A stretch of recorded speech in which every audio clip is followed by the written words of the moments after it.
I'm Stuff with Scallop, and in this short documentary, I will be telling you the history of an engine that never got the chance to show its full potential, the T1 class Streamliner by the Pennsylvania Railroad. In 1939, the Pennsylvania Railroad decided that their complex and annoying to run S1 class Streamliner steam engine could not haul all the assigned duties it was designed for due to its oversized frame, including with it commonly breaking down due to the rigid frame structure, which did not allow the wheel set to take the curves that nicely. So it was suspended from running on any very curvy lines of the railway, which cut its use down a lot. But the Pennsylvania Railroad was still interested in duplex steam engines, and so they took their lessons from the S1 and hired Raymond Loewy, the one who made the original design of the S1, to draw a new design for a duplex engine in order to help carry troops around the country during World War II.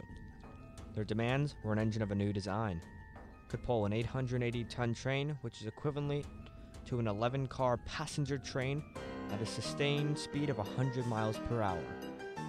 What he drew was classified as the T1 due to the duplex wheel set of 4, 4, 4, 4, which meant it had a front set of 4 non-powered wheels, one set of driving wheels which were powered, and a second set of 4 driving wheels which were also powered, and 4 non-powered wheels at the back near the cab.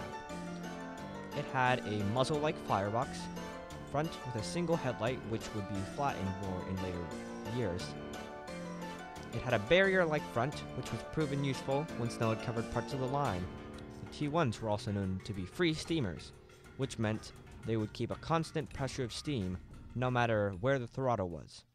The engine was 15 feet and 6 inches in height with a length of 123 feet, just 10 feet short of the longest engine in the world, the Union Pacific Big Boy, which still operates to this day. 2 prototypes were given nicknames by the crews for their sleek and futuristic designs. The 2 nicknames were Flash Gordon and Buck Rogers.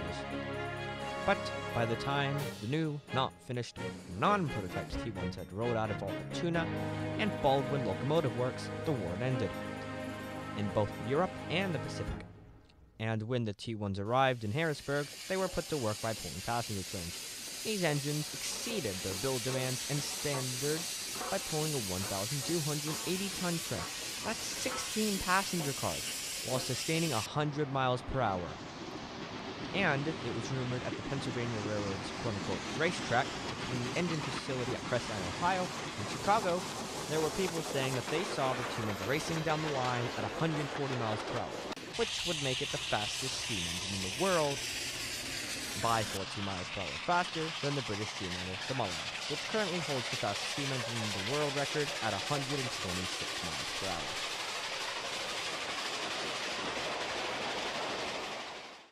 But like the S1, it still had flaws, which caused problems, mainly with wheel slip issues. The wheel slip issues were caused by faulty springs. The drive wheels were equalized, but not the guiding and trailing wheels.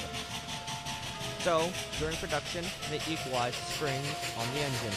Another problem was being that due to the T1s, increased steamers, engineers who were trained to use the K4s did not know how subtle the throttle was to power. And so, they would slam the throttle on the engine, which would cause major wheel slip.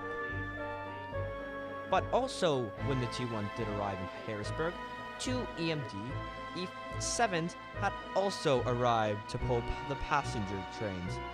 Due to the nation starting to dieselization and electrification, and the Pennsylvania Railroad was in on that boat. And so, slowly, the T1s were losing the job they were built for, and were starting to be put on secondary trains like heavy mail trains. Pennsylvania Railroad had made a decision that would write fate to the T1s. In 1949, it was sadly decided to scrap all of the 52 T1s from 1951 to 1956.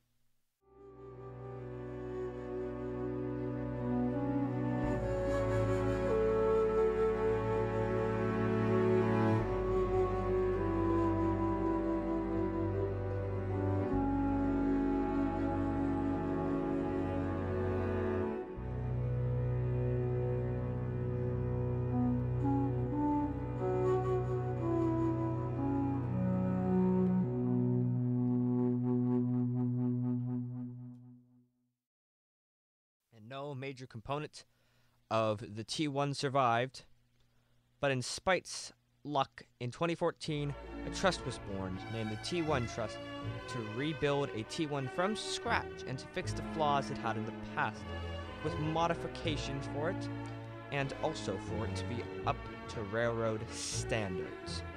Currently, they are around 30 to 40% done, and donating any money would be great.